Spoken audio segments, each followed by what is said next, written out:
Hello everyone. तो आज हम देखने वाले हैं artificial respiration. So what is artificial respiration? Is a life saving procedure. Air is artificially introduced into the lungs of a person whose normal breathing has stopped or is inactivated in order to maintain oxygenation of blood and removal of CO2. जो artificial respiration होता है वो किस लिए होता है कि किसी की ब्रीथिंग जो है वो नॉर्मली नहीं होती है, स्टॉप हुई रहती है या ऊपर नीचे हो रही रहती है, जिसकी सांस कम हो रही रहती है, उसके लिए हम आर्टिफिशियल रेस्पिरेशन यूज़ करते हैं. तो सबसे पहले indication need for artificial respiration. Artificial respiration is required in conditions like drowning, electric shock, drug poisoning, opioid sedatives, uh, asphyxia, suffocation, smoke or gas inhalation, respiratory paralysis during anesthesia, cardiac arrest as part of CPR. ये सारे conditions है, indications है जिसमें हमें artificial respiration की need होती है. सबसे पहले principle of artificial respiration based on, तो इसका प्रिंसिपल क्या है? Based on alternate inflation and deflation of lungs. मतलब हमारा जो लंग है वो ठीक से, जैसे हम बलून कैसे फुलाते हैं, उसमें की हवा निकालते, उसमें डालते निकालते डालते, तो इनफ्लैट और डिफ्लैट होता है ना बलून, जैसे लंग्स भी होते हैं. और जो उसको ठीक से नहीं हो रहा ना तभी होता है. बेस्ड ऑन मतलब उसके ऊपर बेस्ड है, वो एक उसका प्रिंसिपल है.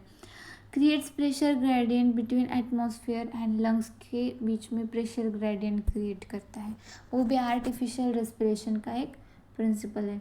तो उसमें इंश्योर क्या करना रहता है?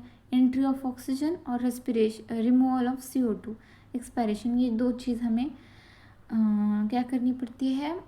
इंश्योर करनी पड़ती है. एक टर्म है एस्फाइक्सिया जो हमने ऊपर देखा, उसका मीनिंग है lack of O2 and excess of CO2 condition रहती है, उसको एस्फाइक्सिया बोलते हैं. तभी भी आर्टिफिशियल रेस्पिरेशन की नीड होती है.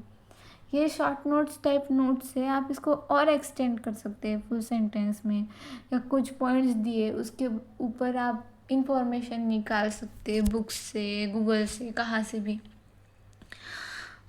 ये बस अगर SAQ को आया तो ये मोर देन इनफ है, लेकिन अगर LAQ को आया तो भी आपको इसको एक्सपांड करना आना चाहिए, बिकॉज ये मेरे खुद के शॉर्ट नोट्स है.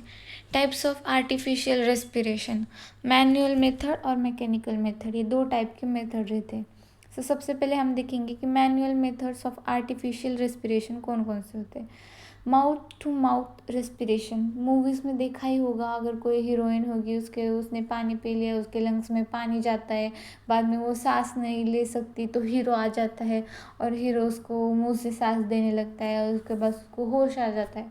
तो what is that? It is nothing but mouth to mouth respiration procedure. Victim is placed in supine position. Supine position तो आपको पता ही होगी. Head tilted backward to open airway. हाँ, नॉइस्ट्रिल्स पिंच, नॉइस्ट्रिल जो होते हैं उनको ऐसे दबा दिया जाता है. Precursor blows air into the mouth. Chest wise confirms lung inflation. Rate 12 to 16 breaths per minute adult. तो ये रहता है, ये सारी चीज़ें करनी पड़ती है आप सबको ये सारी चीज़ें याद करनी पड़ेगी इमेजिन कर करके, तभी आप इसको लिख पाएंगे एग्ज़ाम में. आपको अगर BMS MBBS कोई भी कोर्स लिया होगा तो उसमें बस याद करना आना चाहिए, समझ कर. कोई भी चीज़ हो उसे समझना पड़ता है, उसके बाद उस चीज़ को याद करना पड़ता है. बहुत इम्पोर्टेंट रहता है क्योंकि बहुत सारे ऐसे टर्म्स होते हैं जो हमें नए नए रहते हैं, तो हमें उनको याद रखना पड़ता है. उसके एडवांटेज क्या है कि मोस्ट इफ़ेक्टिव मैनुअल मेथड है. प्रोवाइड्स एडवोकेट ऑक्सीजन, 16 to 17% हमको ऑक्सीजन देती है. Now mouth to nose respiration. Mouth to nose respiration कैसा है? Use when mouth is injured or can not be open. Same principle as mouth to mouth. Now let's see, hypoxia भी एक word था ऊपर, उसका भी मीनिंग है reduce oxygen supply to tissues. Now Holger, Holger method जो है, Nielsen method, back pressure arm lift करना रहता है। पोजीशन विक्टिम लाइज, थर्ड वाली है ये जो है ना, ये फर्स्ट वाली मैनुअल मेथड थी माउथ टू माउथ, दूसरी mouth to nose, and now third वाली होलगर नील्सन मेथड बोलते हैं, जो कि बैक पे प्रेशर देना पड़ता है और आर्म लिफ्ट कर मेथड रहती है। तो पोजीशन विक्टिम लाइज प्रोन, सो विक्टिम जो है ना वो प्रोन रहता है। Mechanism back pressure expiration, arm lifting inspiration. Limitation less effective oxygenation, इसमें लेस इफेक्टिव ऑक्सीजन रहता है। तो इसमें क्या करते हैं लोग नॉर्मली, इसमें जो होता है बैक पे प्रेशर लगाते हैं और आर्म लिफ्ट करते हैं। इस मेथड को क्या बोलते हैं, होलगर नील्सन मेथड। और जो है ना उसको प्रोन पोजीशन में विक्टिम को रखा जाता है।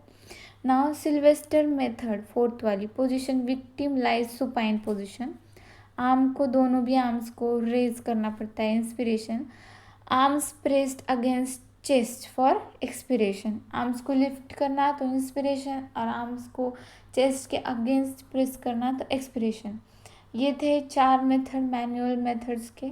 तो उसमें सबसे ज़्यादा इफेक्टिव माउथ टू माउथ का है। नाउ सेकंड हम देखेंगे mechanical methods. So uses to machine to assist or replace spontaneous breathing. So mechanical ventilation, positive pressure ventilation, negative pressure ventilation. So positive pressure ventilation, explanation, air is pushed into the lungs under pressure. Positive pressure में क्या होता है, जो air रहती है वो lungs में pressure के अंदर मूव करते हैं। Example back and mask ventilation, endotracheal intubation with ventilator, ये उसके बैग एंड मास्क वेंटिलेशन है, endotracheal incubation with ventilator. Now negative pressure ventilation क्या होता है, creates negative pressure around chest, air is drawn into the lungs naturally.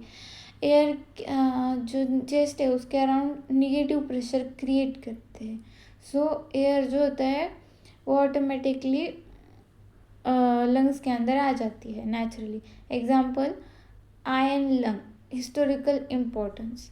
Now हमने ऊपर एक नाम देखा hypercapnia, increase CO2 level in blood, hypercapnia का मीनिंग रहता है।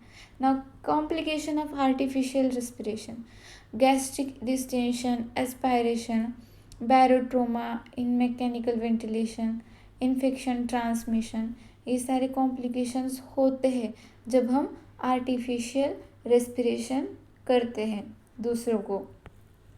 और इसकी इम्पोर्टेंस क्या है, maintains life during respiratory failure, prevents brain damage, buys time until definitive treatment, essential component of CPR। And that's all, इतना ही था आर्टिफिशियल रेस्पिरेशन में। आई होप आप लोगों को समझ में आया होगा और इससे हेल्प भी हुई होगी। जिन लोगों को नहीं समझ में आया वो ये नोट्स का रट्टा मार लीजिए, 2-3 बार रट्टा मारने के बाद आपका दिमाग ऑटोमेटिकली इसको समझना ट्राई कर लेगा। एक बार में पढ़ा तो नहीं समझ में आता, करना पड़ता है। सो होप सो आपको थोड़ी बहुत हेल्प हुई होगी। Thank you, bye bye, like share subscribe.